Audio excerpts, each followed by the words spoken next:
Right, moving on. The world of cosmology lost its most famous star today. Physicist and cosmologist Stephen Hawking passed away at the age of 76. Mr. Hawking passed away early this morning. The cause behind his death is not yet known. His family released a statement. It says, and I quote, "He was a great scientist and an extraordinary man whose work and legacy will live on for many years. His courage and persistence with his brilliance and humor inspired people across the world. He once said, it would not be much of a universe if it wasn't home to the people you love.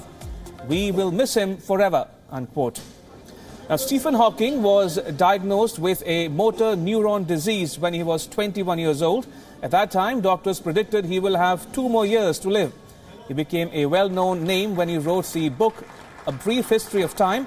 The book has sold 10 million copies worldwide and broke the Guinness Book of World Records for staying on the Sunday Times bestseller list for 237 weeks. Apart from his many accomplishments, Stephen Hawking was known for his sense of humor and his way of dealing with the disease, which left him wheelchair-bound. He's perhaps one of the most famous physicists in the world, with many mentions in pop culture and even a movie made on him called The Theory of Everything.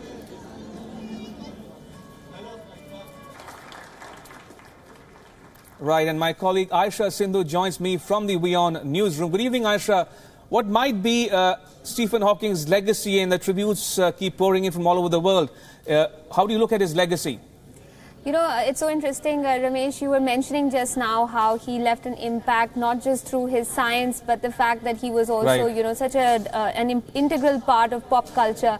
And yet this very same individual ended up, you know, being eluded by the Nobel Prize throughout his career.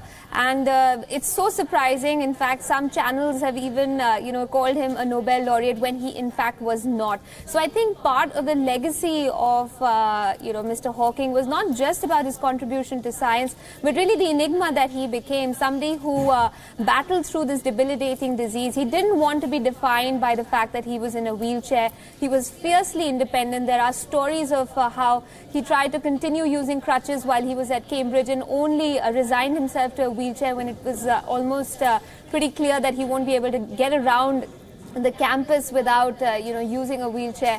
And there are stories from his time there at university of him speeding down streets in that wheelchair, running over people's toes as well. So the humor, the passion, I suppose, of this scientist, and taking his science out of the realm of the rarefied, you know, which was perhaps, I guess, one of the biggest, you know, contributions and one of the biggest parts of his legacy, that he tried to make science more accessible to far more people. And I suppose the best way to gauge that is from the spectrum of voices that have spoken up about his passing, all the way from scientists to you know, individuals like yourself and me who perhaps have not engaged with science at the level that he has, but has still felt the impact of his contribution.